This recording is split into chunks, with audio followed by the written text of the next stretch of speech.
Namaste and welcome to the another episode of Gita Psychology. I am Harsh Katoj, your host, guiding you through the profound teachings of the Bhagavad Gita and their psychological relevance. In our last episode, we discussed the importance of perception, reaction, and seeking guidance in the face of challenges. Today we'll explore the third Shlok of the Gita, where the conversation between Duryodhana and his teacher, Guru Drona, continues to unfold. In the previous episode, we explored how our perceptions shape our reactions and the values of seeking wise counsel during difficult times. If you haven't listened to it yet, I encourage you to check it out. This episode of Gita Psychology is proudly sponsored by Cognifi Health.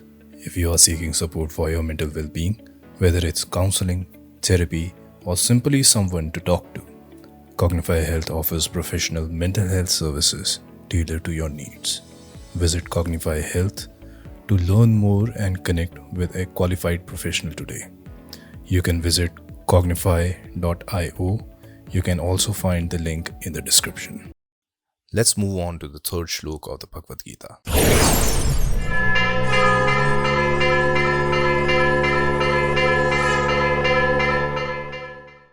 Paschaitam Panduputranam Acharya Mahantim Chamum Vyudham Drupada Putrena Tav Shishyena Dhimata.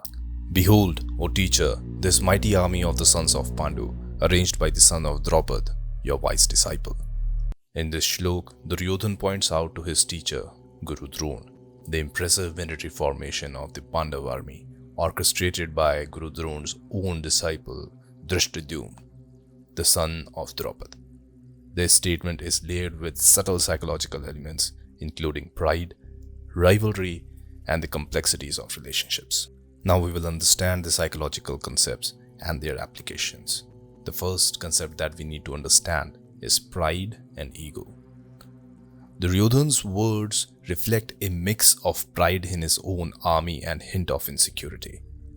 As he acknowledges the strength of the Pandavas, led by Dhrishtadyumna, the tension here stems from his awareness that Pandavas have also been trained by a skilled disciple of Guru Drona, who is now on the opposing side. In our own lives, we often encounter situations where our pride or ego is challenged, especially when someone we once mentored or worked with excels or stands just against us. For instance, imagine working with a colleague who later becomes a competitor.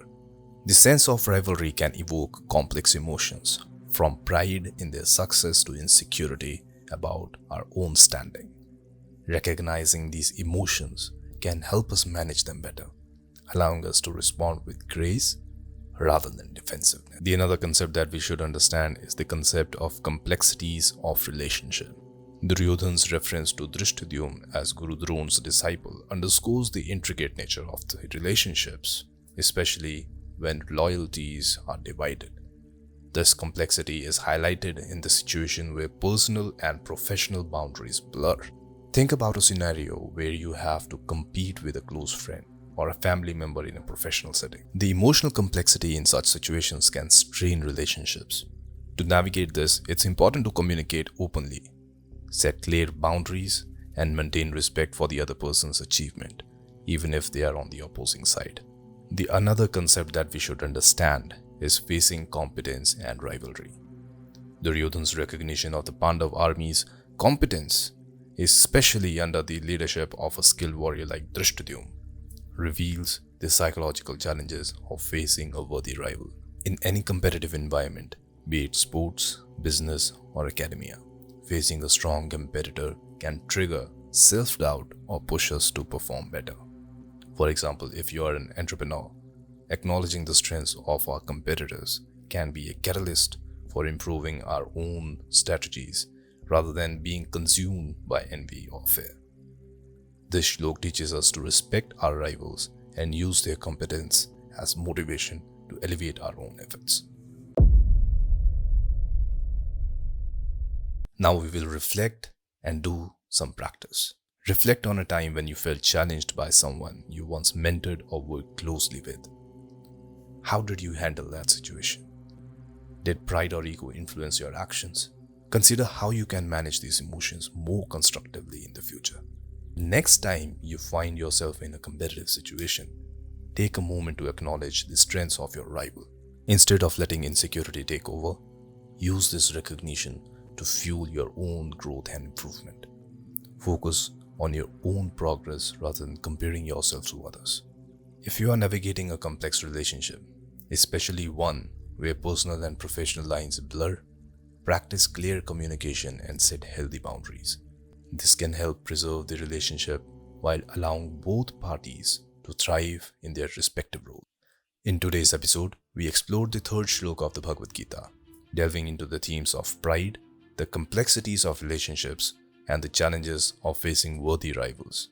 By understanding these psychological dynamics, we can better navigate similar situations in our own lives with grace and wisdom. In the next episode, we'll continue our journey through the Bhagavad Gita, examining the fourth Shlok and its psychological insights. Stay tuned for more valuable lessons that bridge ancient wisdom with the modern psychology. Thank you for joining me on this journey through the profound teachings of Bhagavad Gita and their psychological relevance. I hope today's episode provided you with the valuable insights that you can apply in your life. Before we wrap up, I'd like to remind you that this episode is sponsored by Cognitify Health. If you're in need of mental health services, whether it's counseling, therapy, or simply someone to talk to, Cognitify Health is here to help.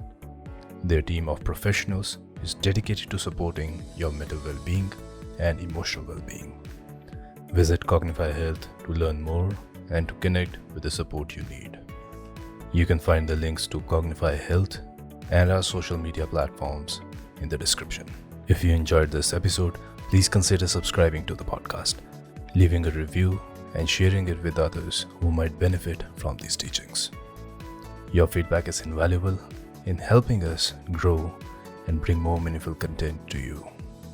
Until next time, keep reflecting, stay mindful, and let the wisdom of the Gita guide you towards a balanced and fulfilling life.